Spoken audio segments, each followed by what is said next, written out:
This is ACOFAE.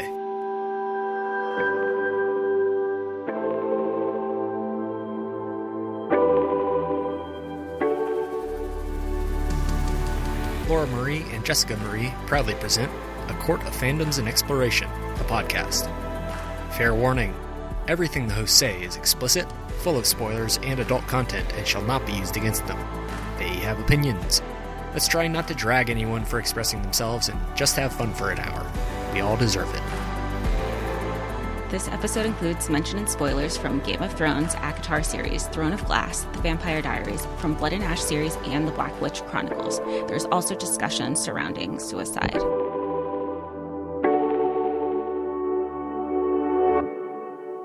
Hi, everybody, and welcome to A Court of Fandoms and Exploration, your weekly deep dive into the YA literature and fandoms that we love. I'm Laura Marie. And I'm Jessica Marie.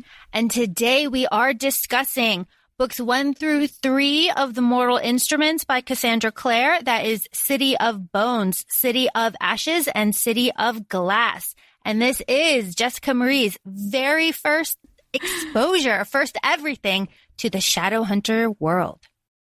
You made out with your sister! That's why I'm like thinking of Eurotrip.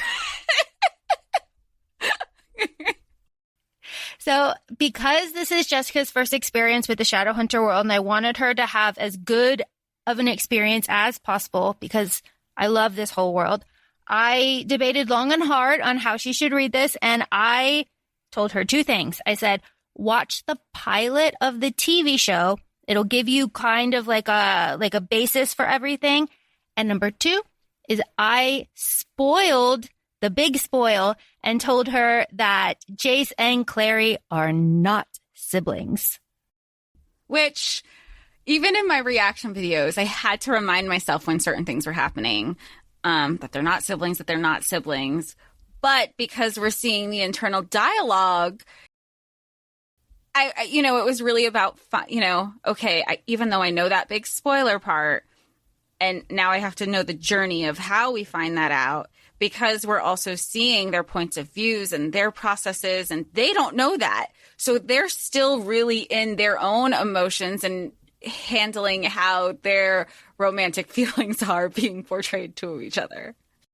And it's tough. It's a very kind of tough sell, but I tried very hard to think of reading these three books for the very first time, and I couldn't do it. I've read this whole thing. I mean, the whole Shadowhunters world, I've read it all the way through at least 3 times. So it was very tricky for me. But I gave Jessica kind of themes and things to look for to kind of help her redirect her focus. So it wasn't so much on this brother-sister dynamic. And I don't know, did that help? I think it did help because I had to pull myself out of their perspective, because I, as a first-time reader, and especially with so many books out there, so I can't imagine people who have started reading the series from the very beginning. So you're only getting the information as the release dates are coming, that you're just sitting with all of this not knowing. And I think one of my reaction videos that I had sent to you, Laura, was, look, I know that they are not siblings, but I can see why. And maybe we should just dive into that part of the conversation first, and then we can go into the other themes, because otherwise it's going to take over the conversation, at least for me, because I can see why people say, you know what, this isn't my jam. I need to put this down. And I know prior to this episode, Laura, you said you don't have siblings, and I come from a very blended family. I have my dad remarried, had 2 kids. Technically, they are my half siblings, but not once have I ever said oh, this is my half brother, this is my half sister. I always refer to them as my siblings. And then when he was dating my stepmother, before I realized that they were in a relationship, I had a crush on this guy, blah, blah, blah. He was cute. He was older. Come to find out, he's now my step cousin. So that was oh, nope, no. And that was just your family now, even though there is no blood relation there. So I think that's just where I was and I am mentally as going through this process. But we had the conversations of other other forms of media with sibling dynamics that weren't blood related also. Some that are. So you've got Game of Thrones. Obviously, you have Jaime and Cersei, who are twins, and they have several children together. Everyone forgets about Gossip Girl. There is, of course, Cruel Intentions. And what else is out there? Well, see, and even in Gossip Girl, there's two relationships because you have Serena and Chuck, who they were step siblings. Their parents were married, and they always refer to each other as brother and sister. But then when it comes to Serena and Dan, they never acknowledge the fact that they're really siblings because they like each other, even though they're not related by blood, but they both share a half sibling. Everybody forgets about that sibling. I love that Chuck never lets them forget it. That was the immediate example that I was thinking of. You had said Game of Thrones. Oh, and you had said Umbrella Academy and Elite, both on Netflix. Oh, and Elite. Right. And I hadn't watched Elite, but I watched the first season of Umbrella Academy, and you had said, do I think this relationship is weird? And for me personally, I knew that they weren't, biologically siblings, but they were raised as siblings. So for me, that would have been weird. And you're talking about Umbrella Academy. Correct. Yes. Yeah. Umbrella Academy. And that is with Allison and Luther. They are adopted, but are raised from a very young age as siblings, and they are completely in love with each other and have had very romantic moments. Right. And they were beautiful, beautiful moments where I remember watching the first season thinking, weird the dynamic is different growing up. However, you were rooting for them also. You wanted those moments for them. And at the same time, if you dissect that relationship, they were siblings. Yes, they were all adopted. They also weren't in traditional sibling roles. They were kind of experiments at the same time. I don't know. Maybe it's how each of the relationships are portrayed. But Cassie Clare does a really nice job. Laura, you found a great Tumblr post from her Tumblr directly, and somebody was very respectful in asking her those questions, and I'll lead in saying trigger warning for discussion of incest, sexual assault, and cannibalism. The person who asked the question says, I'm a huge fan of the Mortal Instruments. I absolutely adore your writing, your characters. I do have a genuine question. Why is incest such a reoccurring theme in the Mortal Instruments? Please don't think I'm criticizing your work. I just think it's interesting because of Game of Thrones. There's motive for incest, like keeping bloodlines pure and royal. But in the Mortal Instruments, it seems to be a genuine I'm in love / lust with my sibling. And I'd like to know why you chose such a typically tabooed reoccurring theme for your books. And we will link this in the show notes. But Cassie Clare does a really lovely job, I think, that I, as somebody who is very skeptical, kind of diving into it. And I think part of that is because of how respectful the person was asking that question. It wasn't an attack. It was a genuine curiosity. And I think it's kind of reflective in this episode, discussion that we'll be having. And I think that's really a good point because, asking someone something nicely gets you so much further than just attacking somebody. And I feel like that is a lesson that has kind of gone by the wayside nowadays. Honey, flies, that kind of thing. And Cassie Clare does give a ton of examples. She gives examples about royalty. She gives examples about the gods and how in all myths and religions, there's always some sort of incest. And it's just, we'll link it. Go ahead and read it. It's very, very interesting. Because I've read this so many times, I am not bothered by this at all. I also, as I said, don't have siblings. And there are so many clues that tell the reader that they are not siblings from the get-go. But all most people focus on is the fact that they might be. And I do, as we said, think that is because we get their inner dialogue. We get like their thoughts about everything. And like, we don't really get that in the other examples that we've listed. We only get, what's being said. In Game of Thrones, we get a little bit. The show kind of skewed that a little bit, but that's a whole other episode. So what we're going to do is we're going to go through all 3 books and kind of like talk about themes and hit high points. We're not going to like discuss every single plot. We'll be here forever. But so Jess, overall, these first 3 books kind of like introduce us to the world and end on like a pretty like joyous, like hopeful note. So in these first 3 books, like what are your initial like thoughts about the world of Shadowhunters? I like Alicante. Like, I like this world. I think it brings me back into the fantasy of it all, because initially it starts off with, it's just kind of magic in New York, which again, I'm here for. There is a familiarity when they are, running around uptown or, on a scooter or in a bike or wherever they are. I was actually kind of sad of when Alec feels like he can't come out to his family, to his like, I understand if he feels like he can't tell Jace, because they're not because he's in love with them a little bit, but more because I think anybody, when you are willing to share that vulnerability and telling somebody that you don't just love them, but you're in love with them, that part I understand about Alec, because there is a vulnerability in sharing those emotions with somebody you care about.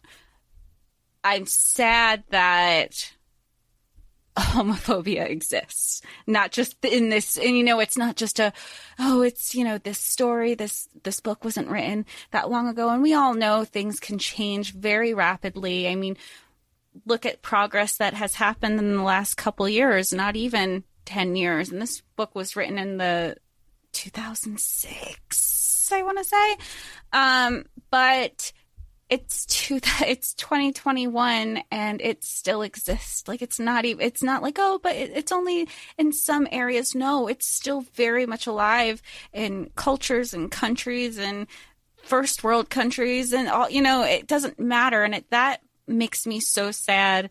And I like Magnus knowing that. And he's like, I've been around for 800 years.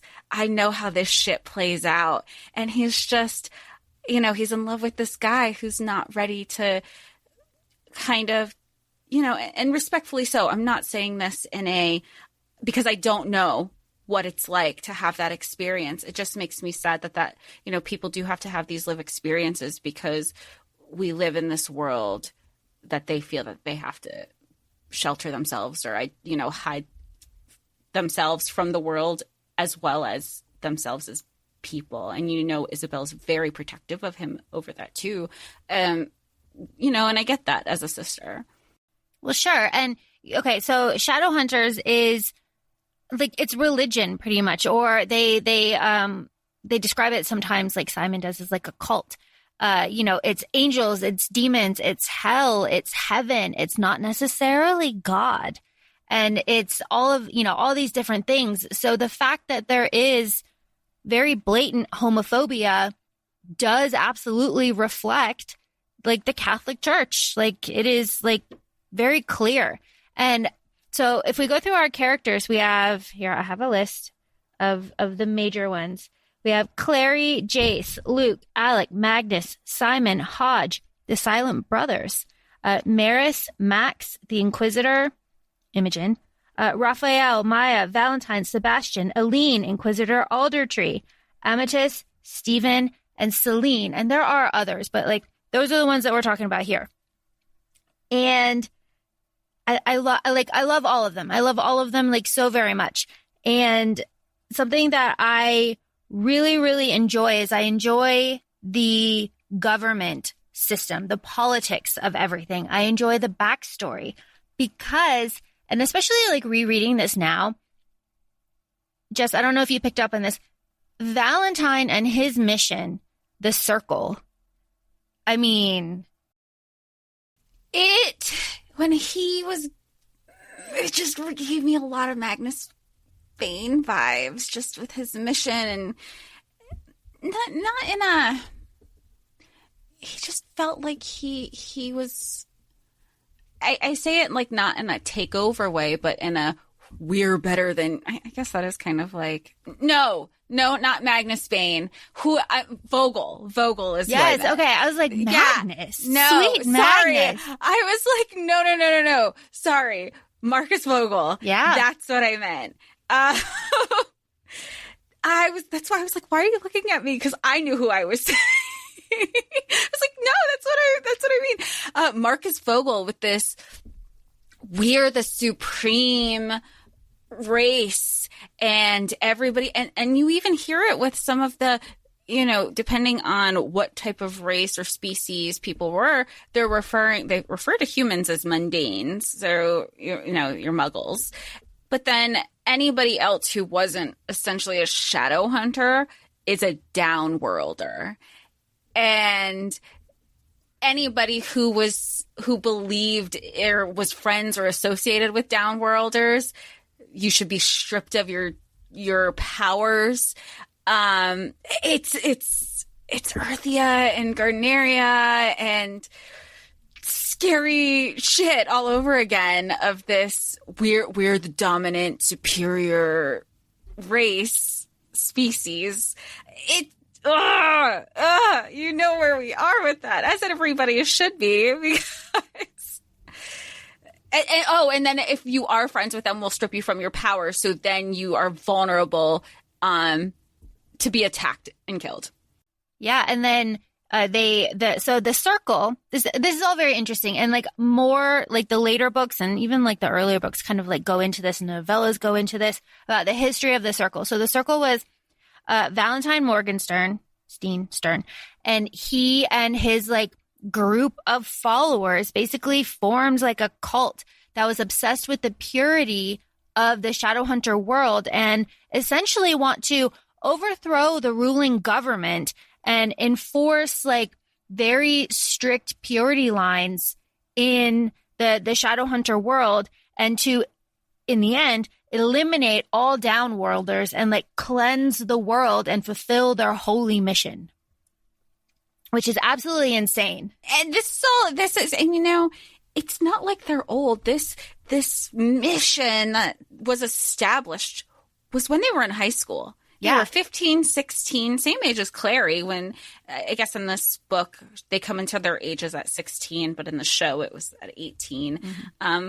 But Jocelyn, Clary's mother, says, when she's giving her some of the history, she goes, look, I got married at 18, he was 19. And Clary goes, that's so young.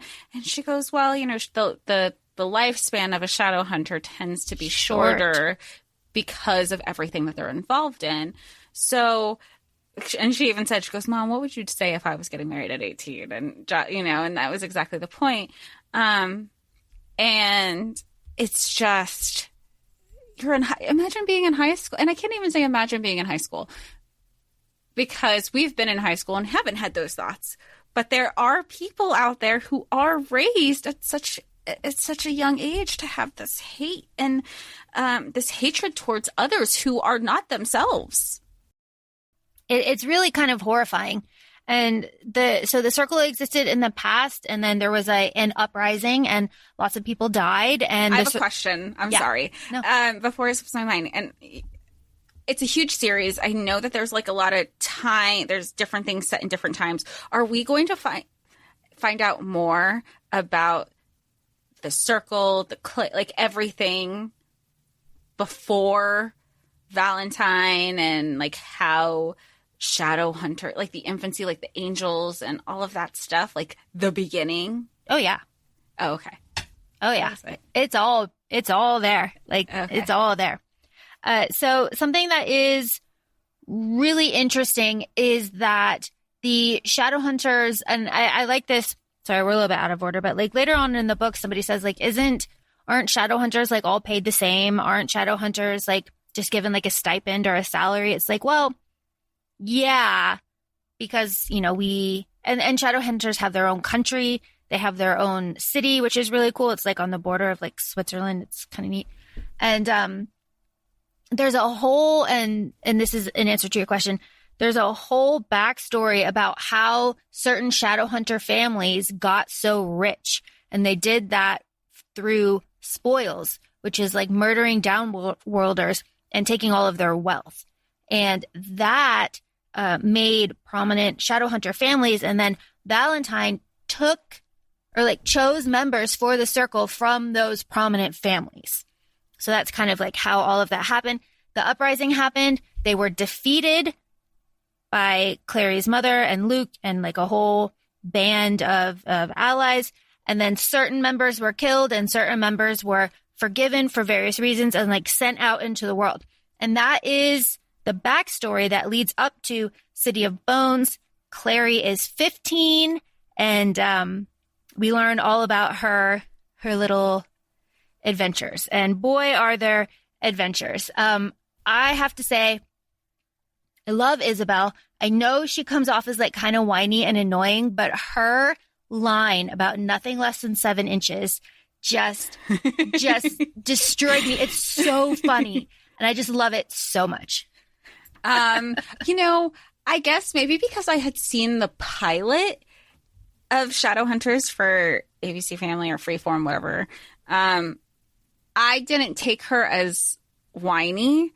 I saw her as, and this is how her character is portrayed in the pilot, she's this bad bitch, knows her shit. She's a fighter. She's, you know, around her brother. She's part of she's HBIC at the New York Institute. So when I was reading, after I saw the pilot and then I went into reading, that's the energy that I kept with Isabel's character.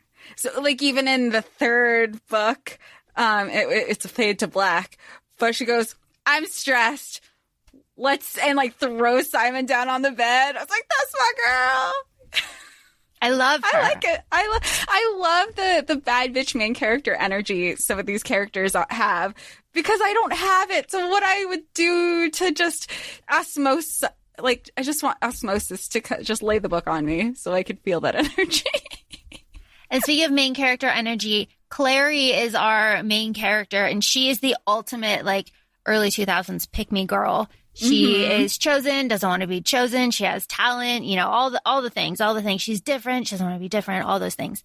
And she doesn't have all the friends, but the friend that she does have is she's like, I'm a guy's girl. And her, you know, it's just that leave us be. And she, instead of a book, she's carrying like a sketchbook and, you know. Yeah, it is all the tropes, which is like hilarious. But remembering when this was like written, when this was set, like now, and her age too. Yeah. Like I have to keep reminding myself, because even in the show, she's 18 in the show. She's in the first book, she's 15 for 70% of it until her 16th birthday, which she celebrates with a picnic and Jace. Yeah, it's like very sweet. Her best friend is Simon. And Jess, I know you were like so done with Simon. I was done with Simon. I sent you a rant about how he's an asshole. I thought he was going to, you know, and like Simon says when he saw Clary and Jace kissing, he goes, he's an asshole. I thought you were better than that. Just him gaslighting her. And I know it's part of the unrequited love, but he was butthurt because she didn't like him. And he even says like, oh, I just wanted to be with Isabel because I was trying to make you jealous. I thought you would finally open your eyes and see what's in front of you. You're so stupid. He's fucking done with his ass. Book 1. And then in book 3, I know we're jumping, but then he finally kind of sacrifices himself because Luke and Jocelyn are like, no. And Raphael said, you know, why would you sacrifice and, you know, get all these people killed for one person? And Simon says, no, I'm going to sacrifice myself, basically. You know, bigger picture. I like that he was said, you know, like it's just me. There's more people at it. Granted, we eventually know that there was a bigger play, and he goes, loophole. technically I did come here, you know? So it is what it is. But it took me a while. He was just so annoying. It's like, Caroline, where she was just a piece of shit. I was just going to bring that up. I was just going to bring that up. Vampire, and then you like her.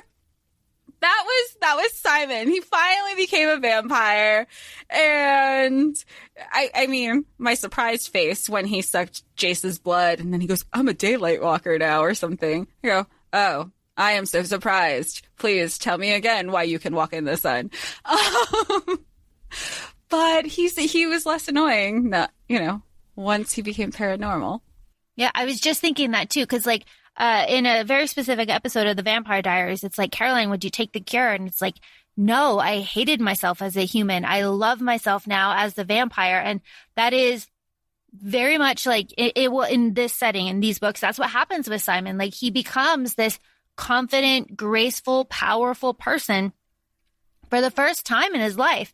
And he really like relishes. I mean, he does not like being a vampire, but it's better than being dead. And, Simon's Jewish, and there's a few like Jewish, like specific things that happen to Simon. And it's like oh, Simon, oh, I love you. I just think he's the sweetest. And so Simon gets turned into a rat in book one. It's consistent in the book. It's consistent in the movie. It's consistent in the show. It always happens. It happens at Magnus's party. And I cannot state how much I love Magnus. I love him so much. I like Magnus a lot. So wonderful. He's funny. He's witty. He's fantastic. He has a weakness for black hair, blue-eyed boys. Don't we all? Don't we all? And he's just wonderful. And in book one, we are introduced to the first mortal instrument. That's the mortal cup. And Clary's mom took it from Valentine and had to hide it. And book one is basically Clary learning about the Shadowhunter world, figuring out where the cup is, and then basically being betrayed. And Valentine taking the cup, and then book two kind of opens with well, what do we do now kind of situation. Oh, and we also get the very big battle scene at the Hotel du Mort and our introduction to Raphael. And I love Raphael too. Really? I mean, I think I was just indifferent about him. I don't know. I mean, you know what it is? I don't want to say indifferent. Raphael was very practical. He's very objective. And I think there is a respect there that we get so wrapped up in our emotions. And Laura, we were talking about this the other day of just zodiac signs in general and astrology, about the ones who are, who get depicted as, bitchy or hard or grounded or serious or practical. There's this perception that we're pieces of shit. When there's nothing wrong, you don't have to be emotional all the time. I mean, granted, these books have come, not these Shadowhunter books specifically, but reading, the way I have definitely untapped certain emotions. But just because you can be practical and think about bigger picture, there's nothing wrong with that. Why does that make you a shitty person because you're not crying or laughing or all this stuff all the time? And I think there's just a misconception with that. And I love Raphael because he's very conflicted. He has a very dry sense of humor, first of all. And secondly, his family doesn't know that he's dead. So he wears a cross and he goes out and burns himself and spends time with his family.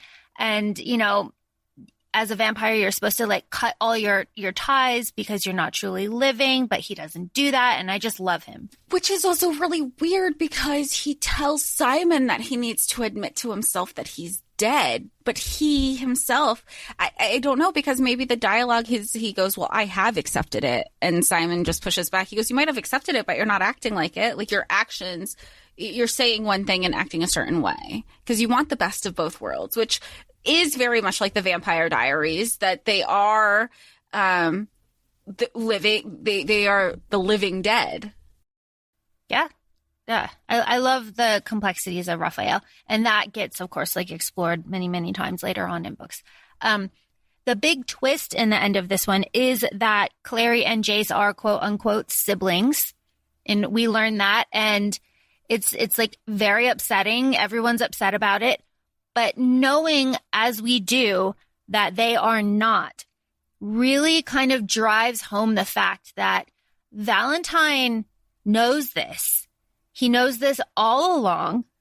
And we find out in book 3 that not only did he know this, he actively raised 2 different boys. He experimented actively on 3 different children. And he uses the guilt and like pain of this, and doesn't give any indication that Clary and Jace aren't siblings so that he can utterly and completely destroy and manipulate them, which is so fucked up on so many levels. But like, I think that is kind of what I was focusing on in this reread. Like, he knew his whole life that they weren't siblings, and he sees Clarissa and he's like, oh, you're Clarissa, you're my daughter, you look so much like your mother.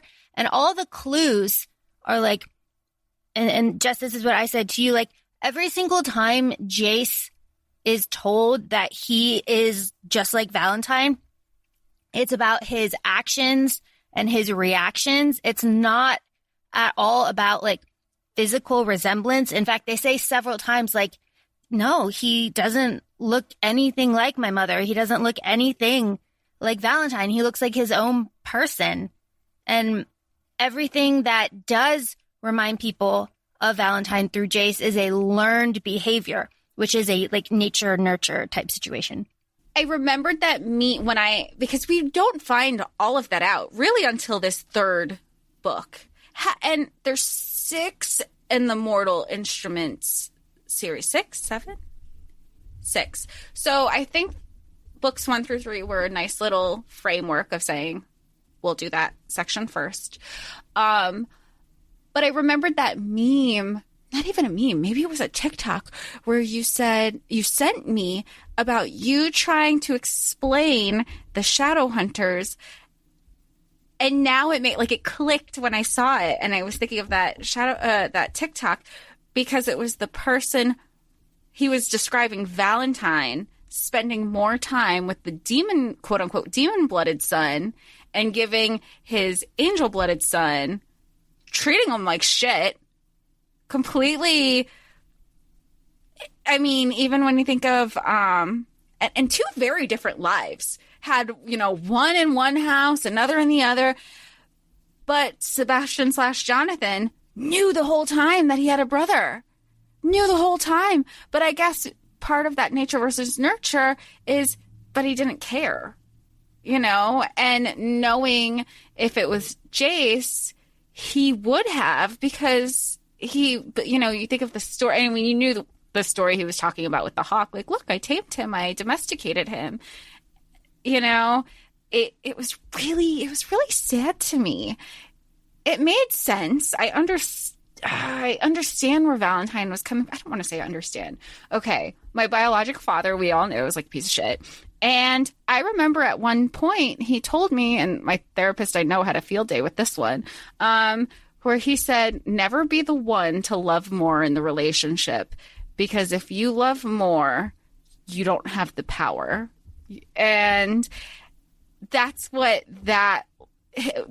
Valentine reminded me of saying you can't care about anything. Caring is a weakness. And that's a reoccurring theme also in a lot of the books that we've read. If they know how you feel about, you think about Rowan and Maeve, or knowing how Rowan feels about Aelin, or in the defense that I had initially had for Tam.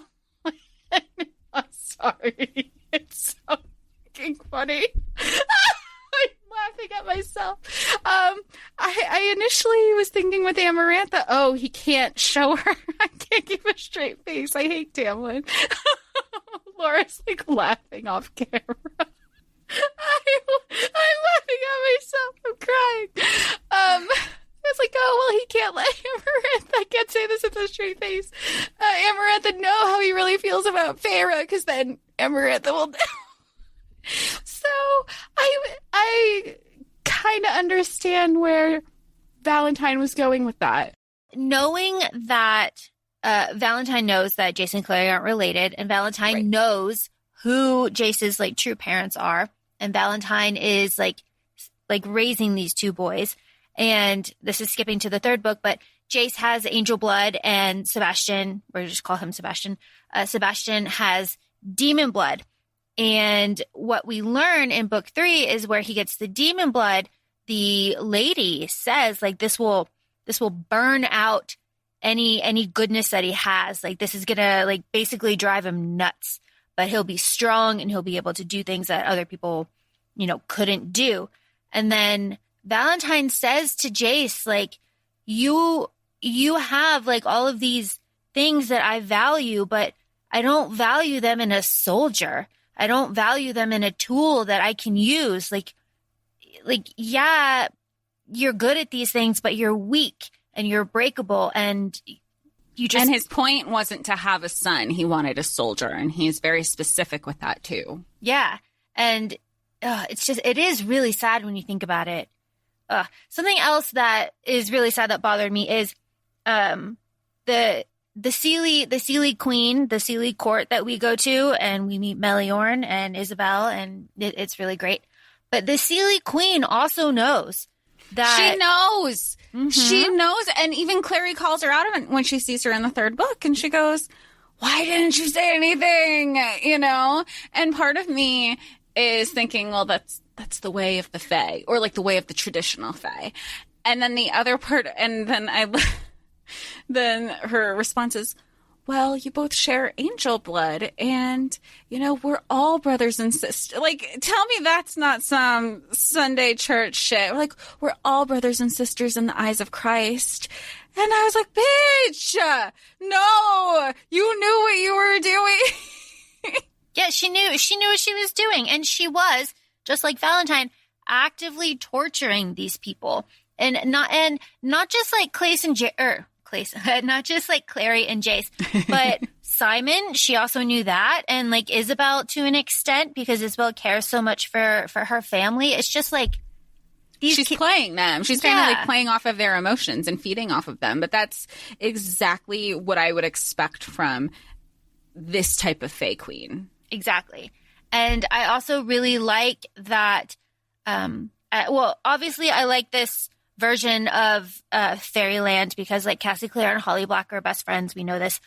So their Fae lands are very similar. They can't lie, all this stuff. And we get a lot more fairy in like later books and later series. And it is still just fantastic. But I have to really feel for these characters because at this point, they're like 16, 17, and like all of this shit is happening. And I know that they tell us, and like Jessie said it very like beautifully, like Shadowhunter lifespans are short. So they do everything much younger than everybody else. But it's like Clary is so new to this world that everyone else is like aged up, you know, kind of. And like she is always still 16 and she has so much catching up to do. And I feel like... And she's human 16, not paranormal 16. Right. And she finds out Valentine is her father and like and like being tortured that way. And like the Seelie Queen is also torturing her. It's like, good Lord, these are children. And I just felt so bad for them. And it's interesting. And this just came to mind when you're saying, you know, the very different lifestyles that the way the Shadowhunters have been raised and the way Clary is very new to the world, even though she's had this Shadowhunter blood with her the whole time. It reminds, and she's isolated, you know, she is in her bubble. And it reminds me of Poppy From Blood and Ash, where she's very, you know, she's very much in her bubble. She's very confined to what people share with her. And when she eventually goes with Castile, and everybody's making these jokes, and she goes, you know, and she makes that comment. She goes, "This isn't funny. Like you all are laughing about something and making these comments, and I have no idea what you're laughing about. And how is that fair to me? It's like I want to know. You know, I want to be on the joke, or I want to be aware. And same thing with Ellerin. You know, when she's having those conversations with Lucas, or like, you know, whatever is going on in the Shadow Wand, or you know, the whole Black Witch Chronicles." Nobody's communicating with these female protagonists because they've been sheltered for so long. So there is that they're, you do feel bad for them because a lot of, what we've been reading, they are, on the younger scale. And Clary is definitely the youngest that we've worked with so far. Yeah, she absolutely is, starting off at 15. This is our second introduction to the Silent Brothers and the Silent City. Now, I would love to know what you what do you think? Scary. Yeah. It seems scary. Yeah. It's the whole city just feels like a prison. It's like a torture, dark. I don't imagine daylight. It is a place, it's a prison. People go there. That's the threat, watch what you're doing or we'll get, we're going to go to the Silent City. You have to plan to enter. It's almost, I would think if I need to get out of the Silent City, I'm hiring Kaz. Yeah, no, that's a good point. But I should also point out that it's also the hospital. They're also the healers. Mm-hmm. They're also the burial chambers and the libraries and the research. And it's where, ceremonies are held. It's where, it's a huge part of Shadowhunter life. But everyone makes a point to be completely creeped out by the Silent Brothers. They wear parchment, colored robes. Their eyes and mouth are sewn shut. They have runes all over their bodies. They don't speak. And if they don't vocalize, but they speak in your head. Right. Yeah. Like a Damati kind of right. thing. So what is so scary about the Silent City is that when Jace is brought to the Silent City by the Inquisitor, Imogen, Valentine uses a fear demon. This is in book 2. Uses the fear demon to scare all of the Silent Brothers to death. And the Silent Brothers broke the stitching in their mouth and screamed and screamed and screamed. And Jay says it was the weirdest, scariest thing that he has ever experienced. And I cannot imagine. Something else that I like about the big Silent City scene is that there are dead bodies and blood everywhere. That is something that Cassie Clare kind of does well. She says there's blood here, there's dead bodies here, these are what the demons look like, but it's not done in an exploitive, kind of hyper focused on nastiness way, and excruciating detail. It's just setting the scene of everything. And I appreciate that because I don't need details about certain things, but I like to know what the setting is. We had that conversation the other day. I can't remember. You were reading something. The Poppy Wars. That's what it was. We were talking about it on the Instagram Live. Mm-hmm. Yeah, and the Poppy War is absolutely fantastic, but it is too detailed about the death and the war crimes for me. It's just something that I can't stomach. But something at this level, and even at something at the Blood and Ash level, right. that is no problem for me. And I appreciate the gruesome violence that Cassie Clare brings to this, but one step removed from the details. So it's scary and the stakes are high and the pressure is there, but you're not grossed out. That's important to me. It's just a little important detail. The reason that Jace is put into the Silent City is because there's a whole big drama, right? There's a big drama at Luke's house, and Jace gets a motorcycle from Raphael, which, we love these demon motorcycles. And he goes to see Valentine on the boat, and he has a big talk with Valentine. And Valentine says, I will protect everyone that you love if you join me and come to my side. And Jace basically says fuck you. And I really appreciate that. But I don't like Isabel and Alex's mom, Maris. And Luke comes to Jace's defense. I mean, she immediately wants to write Jace off. How can you go, even though he said no, absolutely not. How can you go to Valentine? And Luke says, he goes, look, if Jace sought out his father and not us, it means we failed him. It's not the other way around. Jace didn't fail us, and I think that was, and I think that was important because I think it shows that, gosh, these poor, all of the characters, there needs to just be like one general, therapist who specializes in fantasy for these characters, because he's going to have issues that he sought out his father. No, like and Luke even says, I think maybe it was at the end of the first book, City of Bones, where he goes, he tells Clary, I was hoping that I was going to be the one that Jace goes to, but, here we are. He still needs like a paternal figure in his life. And that's at that moment, he truly believes that it is, this whole time he thought his father died and he just got his father back. So he's going to be like, I don't know where else to turn to. Maybe this other adult in my life might have something more value added than what I'm aware of. And then when he presents the offer, obviously Jason says no. But then to have this whole not the parental figures of this family that raised him, another, two other people like essentially turn their back on him. I feel bad for him. I feel bad. He is you feel for him. And you said like Clary's totally isolated. In this moment, like Jace is also completely isolated. He's been kicked out of the Institute by Maris because of her own politics and standing and like optics with the Clave, the governing body of the Shadowhunters. Like now, like war criminal Valentine, like that Jace is his son, Clary is his daughter. They've been living, or Jace has been living with you for like 10 years. You used to be loyal to him. He's a spy. Of course, like none of this is true except for like Maris's own personal background. But like optics, I really appreciate the politics and the optics in these books. And that continues on in the other series as well, working with the Clave. But like, damn. And Luke is so wonderful. I feel like people don't like Luke. Like people don't praise Luke enough for what he is, and damn, has he gone through hell. But Luke, and you're right, Jess, says like we failed him if he has to go to Valentine. He's a child. These are all children, and we're just expecting too much. We're pushing our own issues onto these children who are dealing with their own issues when we really should be helping each other.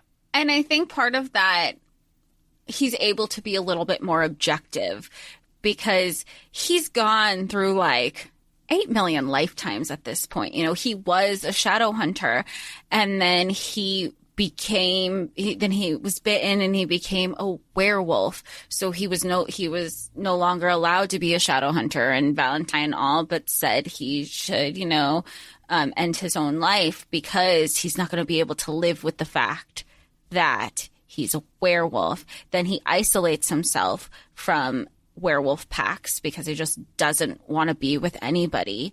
Realizes, he finds Jocelyn again. Then they leave because she doesn't want anybody. She doesn't want to be affiliated with anything. No magic, no nothing.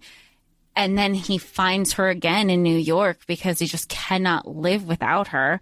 And the day he stopped looking for her unintentionally, it wasn't like he was just like, I'm not looking for her today, I'm just casually walking the street. He found her art, came across it, and this man has been, like you said, to hell and back.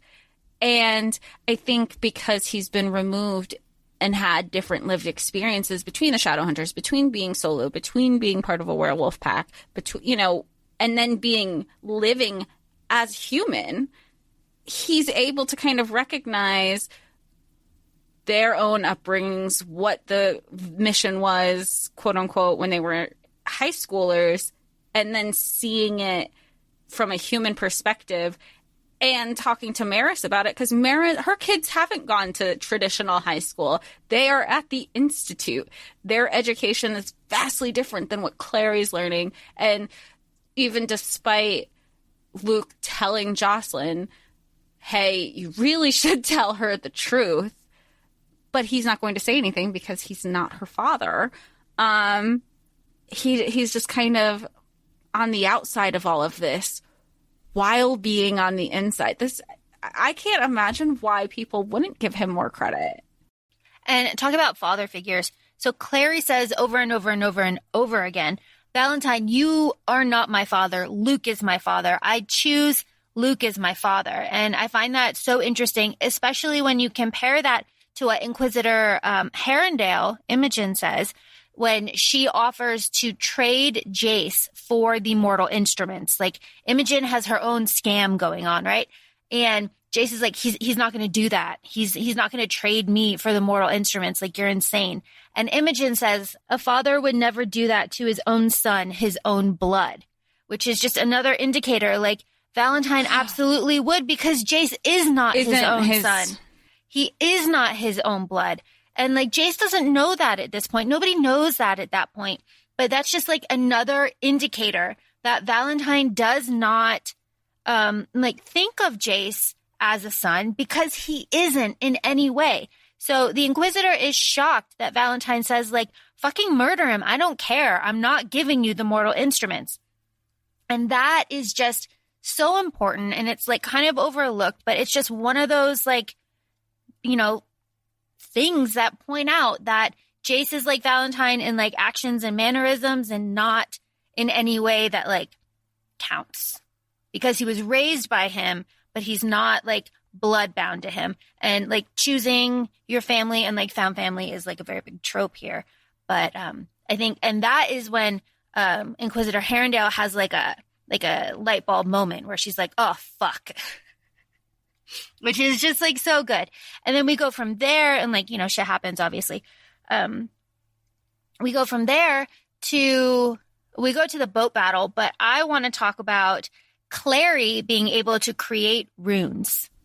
I thought that was so cool. And that, when does that get established? The second book? I feel like the second book and the third book kind of blend for me, because I read them back to back. It's the second book when she, it gets like, so she breaks Jace out of jail the first time with the open rune. But right. People didn't like kind of know what she did. Nobody put two and two together, right. So then she says, like, I think I can create runes, and everybody at Luke's house is like, well, prove it. And she creates the Fearless rune, and she puts it on Alec, and then, Alec and his mom and dad and Inquisitor come to arrest Jace, and Alec's got the rune on. He's like, Mom, Dad, I'm dating a warlock. And I love how Magnus is like so in tune with the situation that he just like knocks Alec out. He's like, nope, this is not the time. This is not the place. It's just, Magnus Bane, we love him so much. Well, I like initially with the rune creation, like everything, nobody wants to listen to the quick kids. She's like, I think I could do this thing. No, that's not possible. You can't create runes. Runes are already there. You're just kind of using what's there and applying them. She's like, no, you don't. And and then you later find out, once people are saying like, how did you do that? And she goes, I just imagined something, and I imagined it very clearly and specifically of how I would use something or how I would utilize that rune, and it manifested. Yeah. And it manifests again. She does it again in the big boat battle, right? There's a huge battle going on. The Seelie Queen comes through, like the werewolf, like Luke comes through. Magnus is doing his thing. There's boats floating on water. There's trucks floating on water. The Inquisitor is there. And there's something I want to bring up about that. But Clary melts the whole fucking boat down with the intensity of her rune creation. And I just think that is so, so cool. Where she then is on basically bed rest for X amount of time because she has to recover. And I like that when she's going in and out of her lucid state, she's even saying, she's hearing things, but everybody keeps saying, give her time to relax. This is, this whole thing just happened. That's probably why she's still passed out from it. So what I wanted to bring up is Imogen and Jace have a moment on the boat, which I think is so funny because Jace is like, you want to talk to me now? Are you fucking insane? Now? There's like demons everywhere. Like there's like monster. It's so good. But Imogen sees the scar that Jace has that's shaped like a little star, and she's a Herondale, and she immediately knows. Immediately knows. And like Jace is like, what? And I remember you said to me, like, I don't know what you said, I don't know what she said to him. You didn't say anything about the scar. So I was wondering, like, because that was when she noticed, I didn't notice I didn't put the two together because she just looked at him. So I thought she was telling him something telepathically. I didn't realize that was her aha moment. And it makes sense because, like, he was raised that it wasn't this hereditary thing. It was just a birthmark. And that's all he knew. And then he just carried on with his life. Just like anybody, when you're told as a child, oh, yeah, honey, that's just your birthmark. You go, oh, okay. And then you keep going on with life. You don't. And the fact that how he was raised and how isolated he was, of course, nobody else would have brought that up to him. Yeah, because how would they know? How would they know? Yeah, and though Valentine, who was well-versed in, like, Shadowhunter history, he knew what that was, and he actively lied to Jace about it. Just again, it's like, again and again and again. Oh, my God. I had, I don't want to say question, but every time, whenever I was reading this, and Valentine would do something, I had to stop and think, and it reminded me of our villains episode.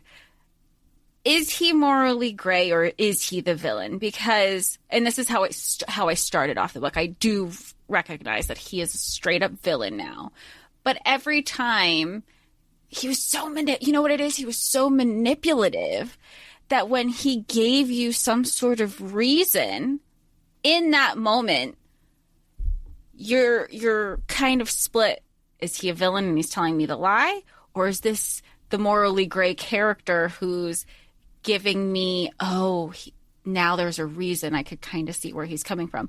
At the end of the day, whatever reason he was giving was a lie that we know, and it was completely, it was not altruistic. It was completely self-serving. It was everything for him.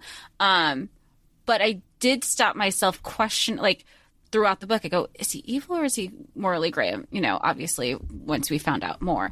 But when he was giving those reasons, you go, oh, okay, well, that could make sense. But I'm still skeptical about you. I need to know the whole story because this isn't the whole story. And Clary and Luke and Hodge and Maris and, all of these people say, like, don't let him talk. If Valentine starts talking, he could convince you of anything. He can work the situation. He plays on your fears. He can read you. And when you try to disagree with him, it will make you sound like you want demons to take over the world. It will make you sound like, you have all these, like, weird motives, and that what he's doing, like cleaning up all the corruption in the clave and, like, fulfilling our holy purpose. Like, when you disagree with that, it makes you sound crazy. But, like, in reality, he's the crazy one, obviously. I mean, we know this. And I like that is kind of said over and over and over again. Like, he's charming. He's wonderful. He makes you feel like you're the only person in a room. Like, he's got all of those, like, those are every single thing that you're saying is everything that we are told as women to be cautious for when dating, because of the, especially when it comes to love bombing people, who doesn't want to be felt like they're the only person in the room and that your thoughts matter. I mean, even I like in the third book when Jocelyn eventually wakes up, she, Clary's has all these questions, but one of the first things she's asking about is, how did you marry him? He is a monster. And her mom goes, he's a man. He's like deadpan. Like, no, he's a man. And I go, oh, and I, but, and again, we both recognize not all men, but there's a reason why we have these warnings. There's a reason why I share my location with people if I'm going somewhere. and why it's so important to recognize yourself as an individual also, so you will know how to stand your ground when someone, and obviously not all men, because everything that we said, the manipulation, the charmingness, these are red flags that also you don't want to think that they are red flags. Why would anybody want to think somebody who's nice to you is there's an ulterior motive, you know? But here we are having to be practical and recognize that. Something that is very important is Simon becomes a daywalker. He drinks Jace's blood, and we know this because we find out that Jace has angel blood. And because they say, like, other vampires say, like, well, we've had Shadowhunter blood before. It didn't do anything to us. But, you know, Jace and Clary and Sebastian are the only 3 children that have been experimented on this way. So Jace's blood makes Simon a daywalker. And I like that they have this, like, weird bond connection now that they kind of carry on into book 3. It's like book 4? No, book 3. Oh, I see. We're going from ashes to glass. Okay. Yeah. I like that they have this, like, weird bonding moment where Simon's like, I could have killed you. And Jace is like, I would have let you. And they have that in the back of their heads, and that's kind of, like, always with them as they move forward in their relationship. I really like it. I want to go to Takis. I think Takis would be such a fun restaurant. I love it so much. So this book ends with Madeline Belfour telling Clary on the steps of the hospital that she knows how to save her mom. And then it's like, ba-ba-bam, book 3. That's literally, she says it in, not the last chapter, the epilogue. Mm-hmm. And I feel, correct me if I'm wrong, I feel like the epilogue, I know usually an epilogue is just like, oh, here's kind of what's happening. I feel like Cassie's epilogues are, I still want to say all this stuff, but so I'm just going to put it all in here and not have this world building. Because her epilogue seems so long and there's so much detail. But at the same time, it's kind of skirting over, this is happening here, this is happening here. Clary went to go visit Simon. He's in the daylight. He's still in his rock band. And Clary is like, oh, you should tell your friends. How? Oh, okay, Clary. Good one. Yes, let's just go tell the world that vampires exist and, quote unquote, your friends. They're your bandmates. They're not your friends. The second they find out you're a vampire, they're kicking you to the I'm just, oh man, poor Clary. Now I know you're 16. But with just the whole story with City of Ashes and her saying, I know how to save your mom, ends, book 3 picks right up, and now Clary's in that frantic state of she's the only one that can help her. I'm the only one who looks like my mother. I need to get there, and I don't care how it's done.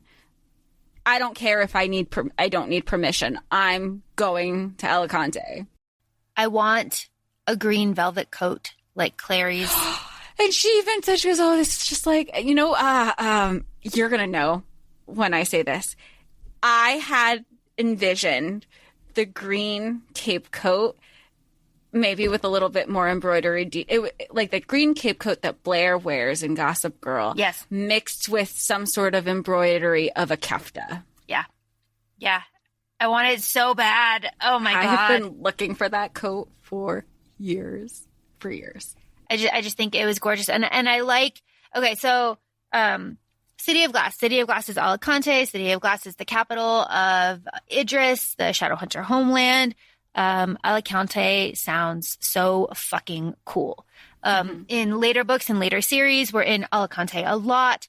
And, we've got demon towers. It's been safe for 1,000 years. That's the seat of the government is there. All these old houses, all these old families. It's awesome. I love it. One of my favorite parts about this book in particular is how people call Clary out on her temper tantrums.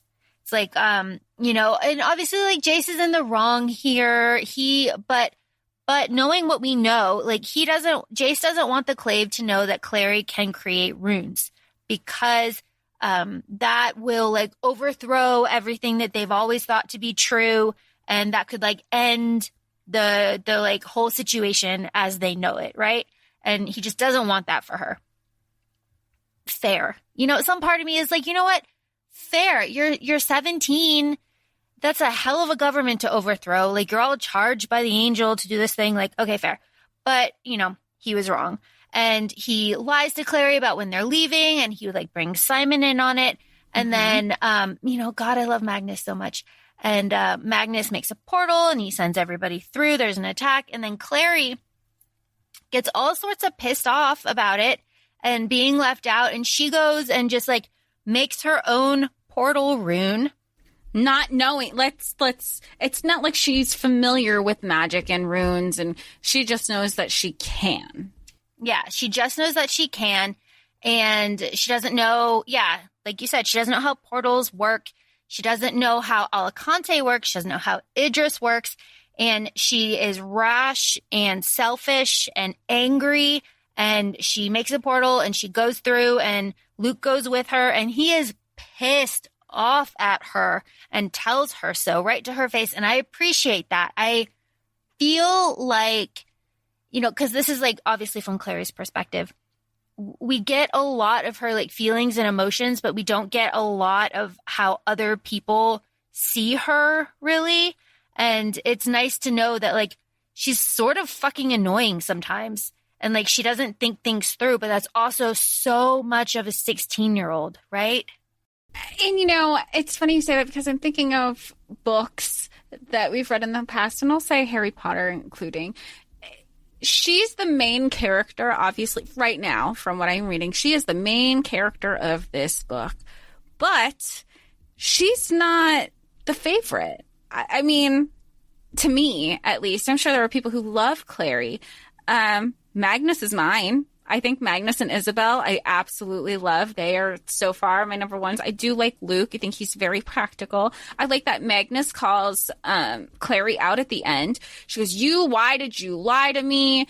You're so self-serving. You only needed me to get the book. And he goes, yes. However, if I told you everything in that moment, you would have only been focused on seeing Simon, saving Simon. You would not be focused on the bigger picture. And I really appreciated that. And, you know, she's, it's like you said, we're only seeing things from her perspective, and we are, and you and I are approaching this as two adults with lived experiences. It goes back to that conversation we had a few weeks ago in one of our episodes where we're talking about Ariel and King Triton, and she goes, I'm 16 years old. I'm not a child. And you're like, yes, you are. And that's how this feels, where she thinks she's 16. She knows the world, like she doesn't. And Luke, in that moment, he does yell at her. He goes, I'm combining words. You have the magic. You have the runes. You have the power. You don't know how to wield it. She goes, but I thought I just had to make a portal. And he goes, and I told you, but you didn't fucking listen, that it won't be accepted on the other side and you'll bounce off. And that's what did. And she almost drowned. And she even said, well, you were supposed to come with me. And he goes, and if I didn't, you'd be dead.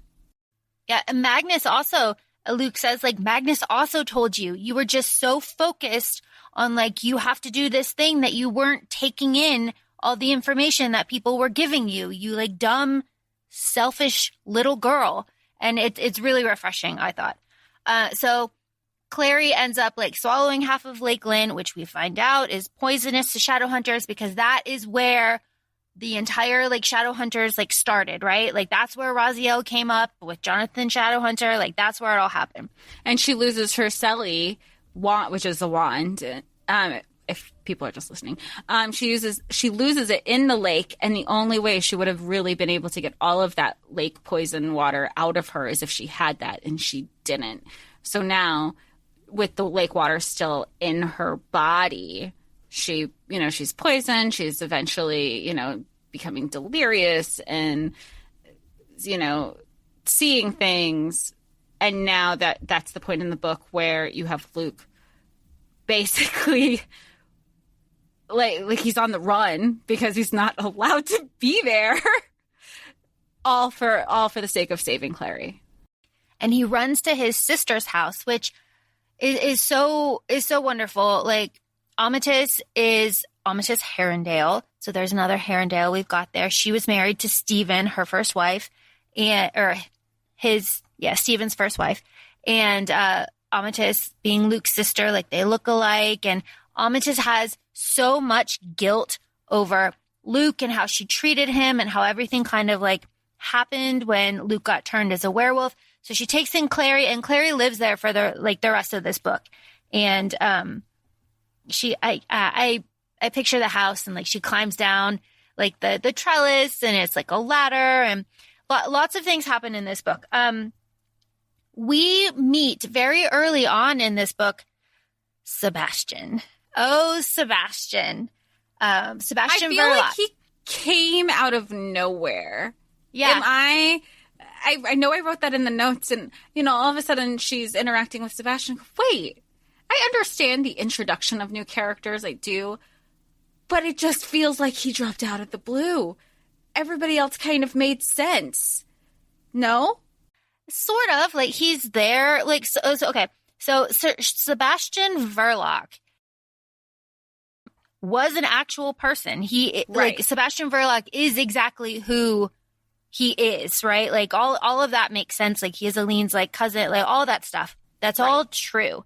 So because the Lightwoods and Jace are staying at the Penhallows house, and like Aline is there, and like Sebastian is visiting. So like that's the setup there. So we meet Aline at the same time that we meet Sebastian. So like, I guess you could say like they're kind of out of nowhere, but like that introduction is just like, okay, we have two like new characters that are like peers in Alicante. So I don't know.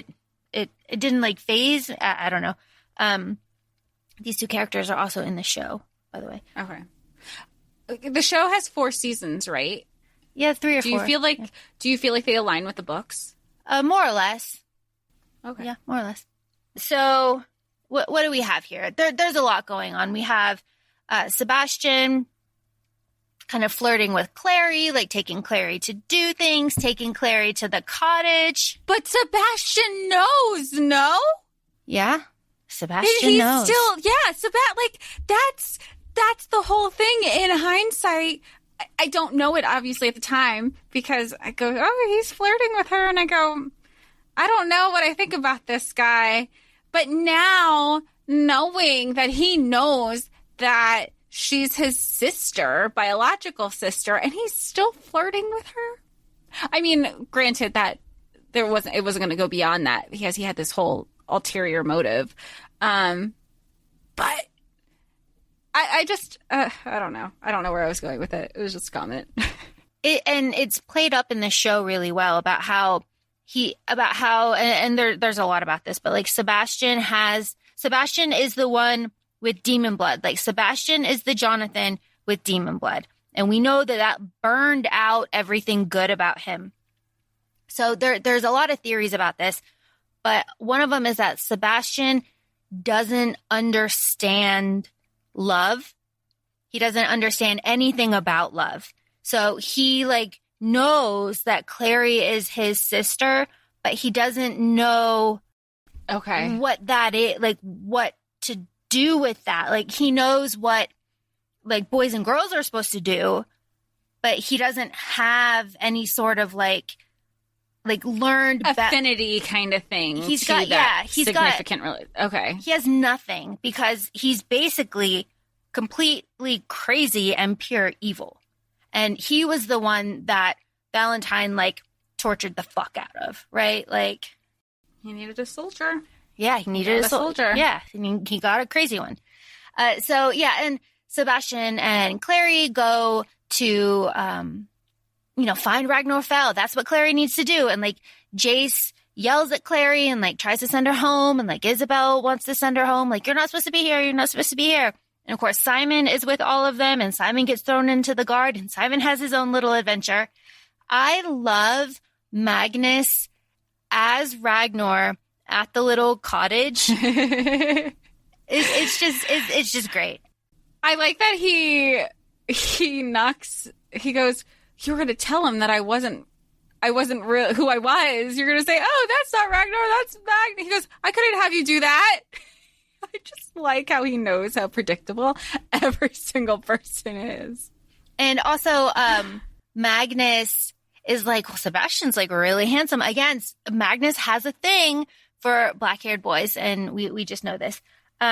So this whole thing is Ragnar is dead, and people have killed Ragnar looking, for whatever they're looking for. And Magnus says, Ragnar left me a message. The way to cure your mom is in the Book of the White, and the Book of the White is in a cookbook, and that cookbook is in the old Wayland Manor. And the only way that you're going to get there is with Jace, because there's like huge like wards on it or whatever, which I just think is so funny. Like Jocelyn really knew her environment, right? She's like, what book is my fucking husband never going to open? Of course, it's a cookbook, like recipes for housewives.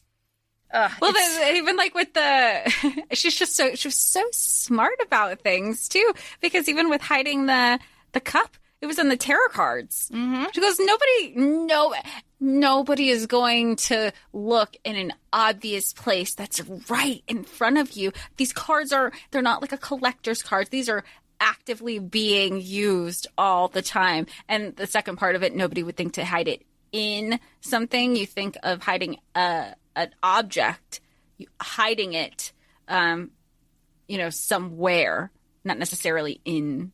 That doesn't make sense. It makes sense if you read the book. It does make sense. If you read the book. I'm making no sense trying to explain that. It does make sense if you read the book.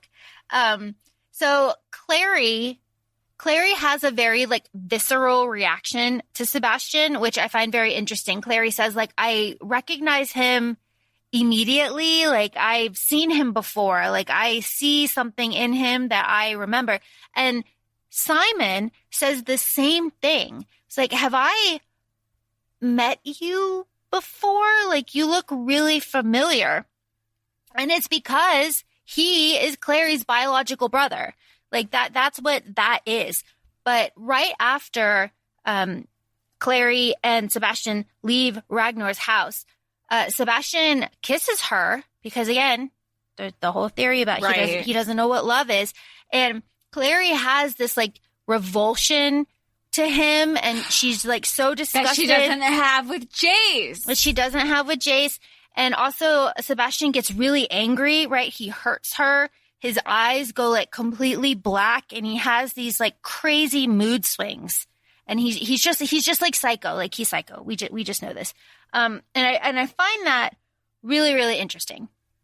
The other thing about this that I find really interesting is that when Clary and Jace go to Wayland Manor, and Jace is like, I didn't realize like how cold everything is. Like, my dad beat me when I tried to read his journals, because I read his journals and it was all this stuff about my son, Jonathan Christopher. And Jace said, that's the first time I found out I had a middle name, which is not true, because it wasn't him. It was Sebastian.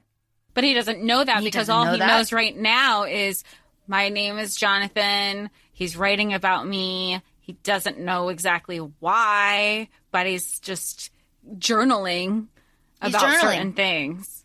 And then the door opens, and we get the angel that has been tortured for decades, right? Like, he's there, and he tells Clary, like, mentally that, like, I've been giving you these true dreams, like, you're dreaming true. And he gives Jace and Clary, like, all of these visions of, like, different points of their lives.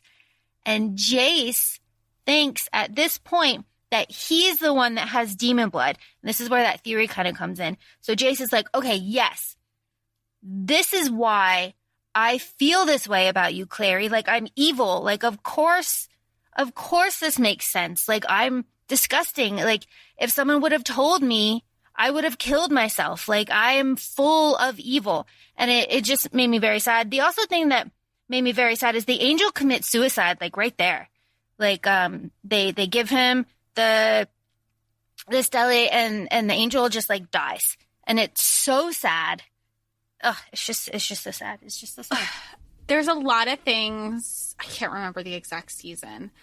And I think we discussed this leading into the series, that it felt very like from the series Supernatural, especially when angels and demons and the self-sacrificing and the angel blade. And it's like kind of like what a Selly is for the angels. It's just like an angel blade, and God doesn't exist, but there is a belief of faith and these other spiritual beings. And I thought it was just coming into the series knowing that definitely helped give a different perspective, because if I only had a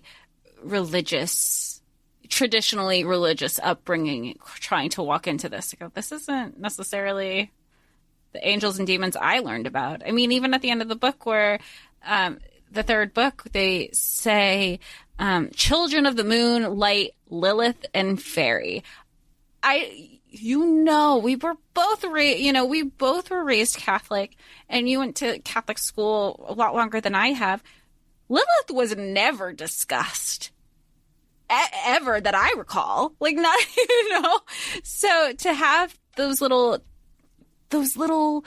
droplets of information with the background that we already have from like other things that we kind of consume in media, it was really interesting. Or even like Sabrina, the Chilling Adventures of Sabrina, not Sabrina the Teenage Witch.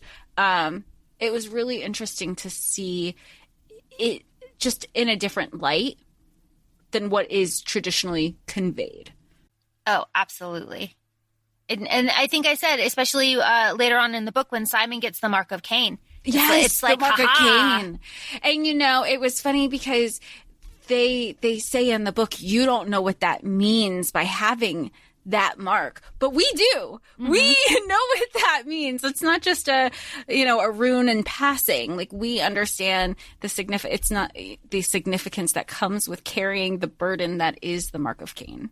And Magnus says like he has a belief that was the first like rune, which is very interesting.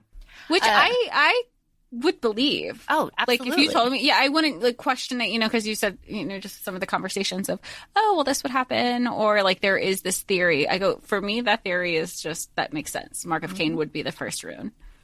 Something or someone that we haven't talked about at all is Max. And Max is a very tragic figure in these first three books. He is Isabel and Alex's little brother. And he is killed by Sebastian. Which is it's just awful. There were things that Sebastian did that I would, because I listened to this book, that I would rewind and think, wait, did he just do that?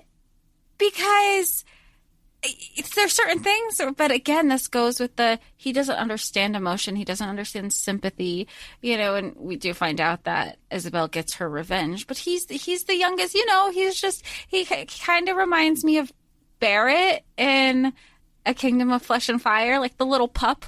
You're just, he just wants to be with like his cool older brother and sister, and he also considers Jace a brother because they've all been raised. So I don't know. I think it's very special, but very sad because he's so young.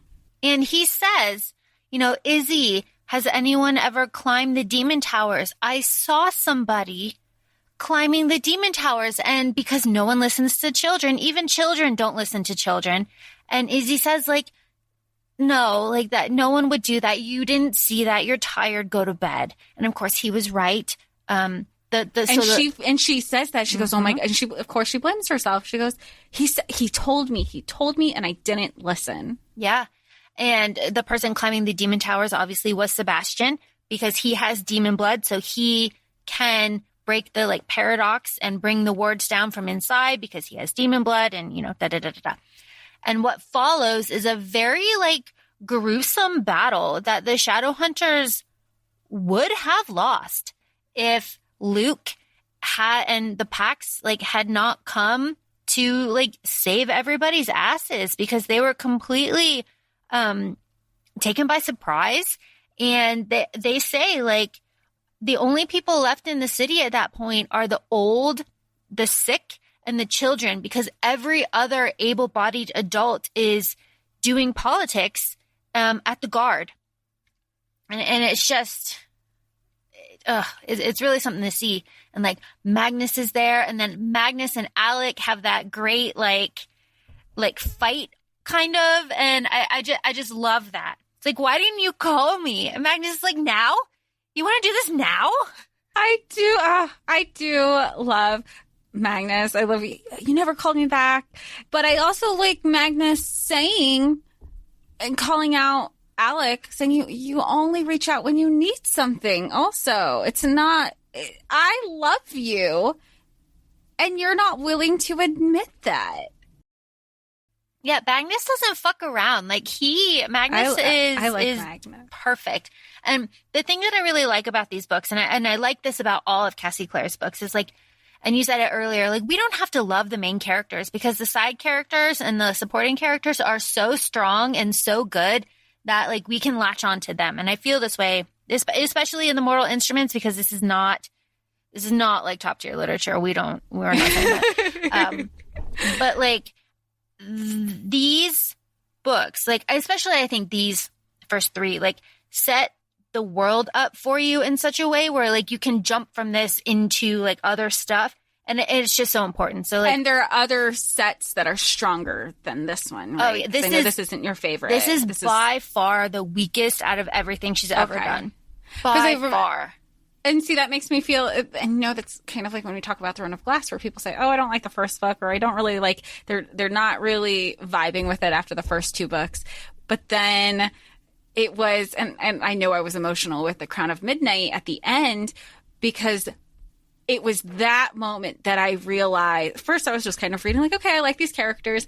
And it was the end of Crown of Midnight where it clicked for me, where I go, oh, this is everything up until this point is setting up for this big thing. I don't know what the big thing is, but this is going to be epic. And I remember because it was I finished Crown of Midnight on my birthday, and I left you a message, and editor Sam said, this is, because I think you probably had made a comment of, why is she so emotional over Crown of Midnight? This isn't even the good one.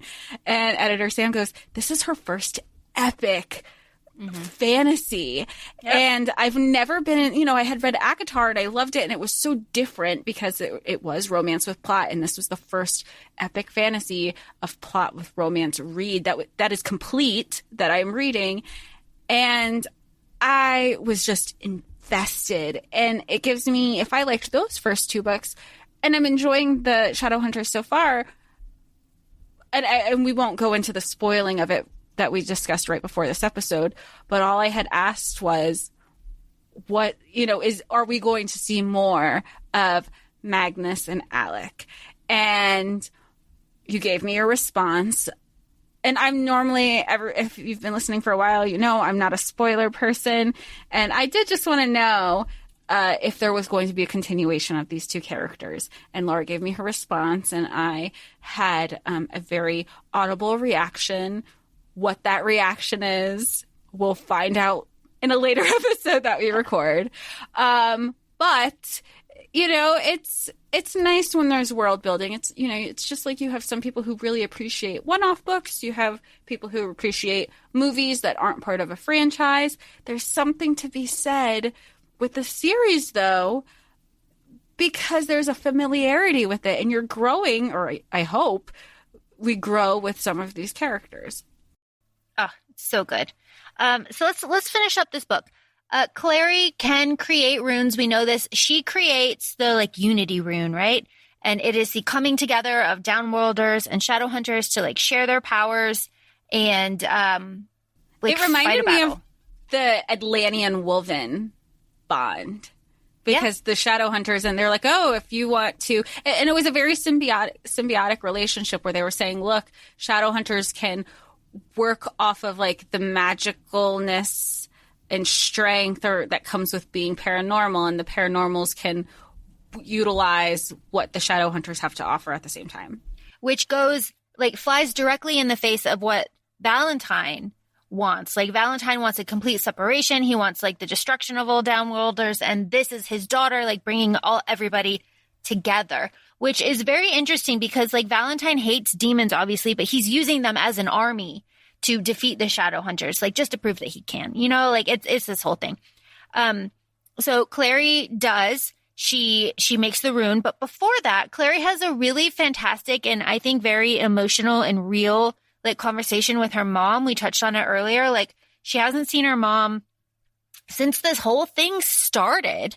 Yeah, right. The beginning of the first book. Yeah, and Jocelyn walks in and Clary is like, "Oh my God, that's my mom." And then she's immediately so fucking angry. And Clary's like internal monologue at this point is like, "I was so worried about her, like, and like what that means that I didn't process about how angry I was that she lied to me my whole life and she took this away from me and she like sheltered me and because of this, like, I'm not strong. Because of this, I'm not part of this community and I don't feel like useful. And I just really like that. And, you know, I do. I just like that. I think it was real though, too, because I think we get, you know, especially, and I get it because in those moments there is that concern of, oh my gosh, are they going to pull through? And then reality hits. You know, reality hits, and that was, you know, everything. It's not that everything else goes out the window. It's okay. Part one, the person pulled through. They're alive, because it's not like she just casually woke up and she saw her on the hospital bed. Her mother had been watching the speech, watching her daughter show everybody the rune that she created. She knew, so it was just an immediate, okay, mom's fine. We're going into it. Because it is an overwhelming feeling, because I don't blame her for being upset, because if she was prepared, she wouldn't feel so weak in this whole thing and so separated and just everything that came with it. You know, she was like, I wouldn't be in this position if you had prepared me better.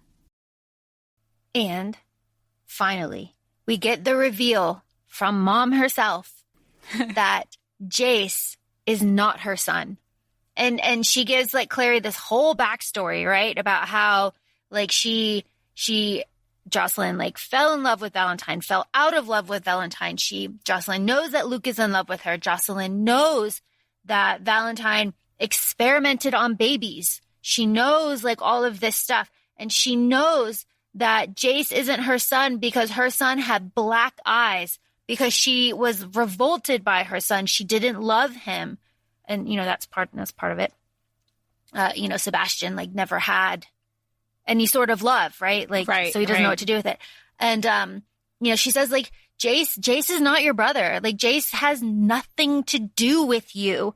And I find that it's just like, okay, finally, like, okay. But it takes you 3 books to get that confirmation, which in this talk, we talked about it earlier in this episode, where if you don't know that, you're kind of only focusing, if you're still reading at this point, you're only focusing on that part of the story and not even the subtextual clues. Mm-hmm.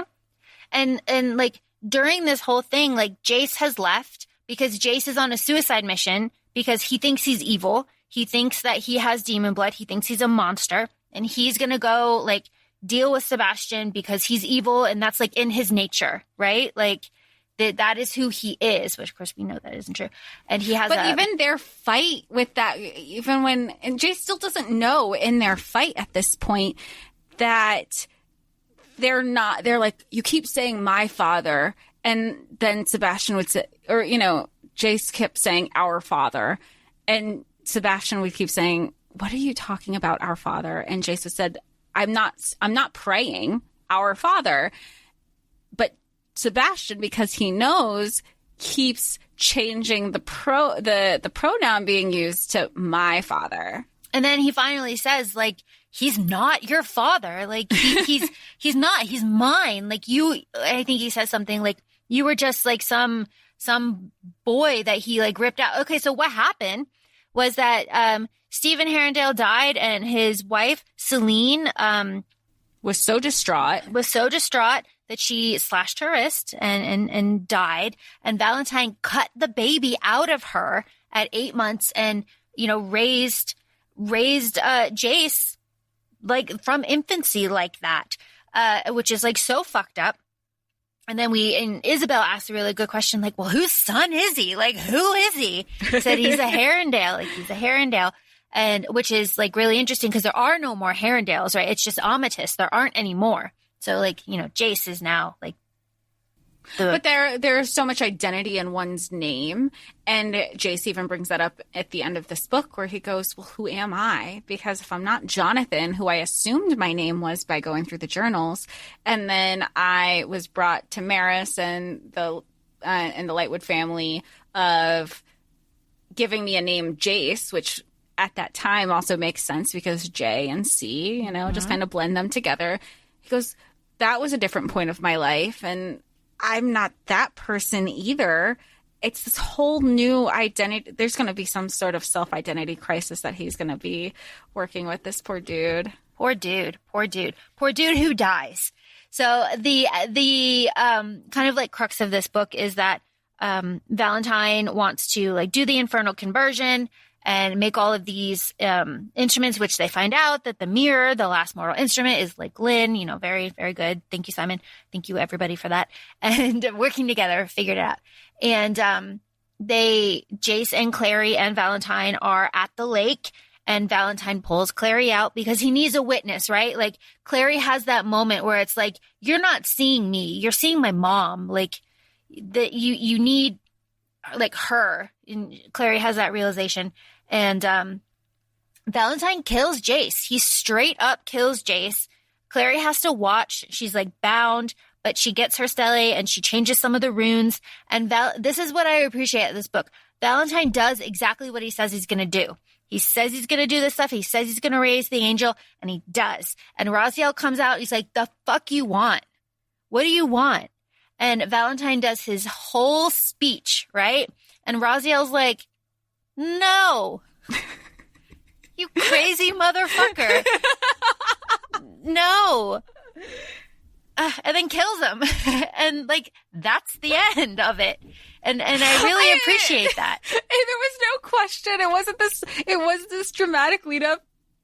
And no, okay, that's it. Got that out of the way. Yeah. He's like, nah, dude, nah. It's like, you dare with your like pretentious bullshit? Please. And then he's like, oh, I ask a favor of you. I raised you. And he's like, nah, your daughter changed the rune. The favor goes to her. And it is good. And then Clary asks for Jace back from the dead. And Jace comes back from the dead. And then, you know. I like that the angel is even like, that's what you want to use this. Basically the ultimate wish.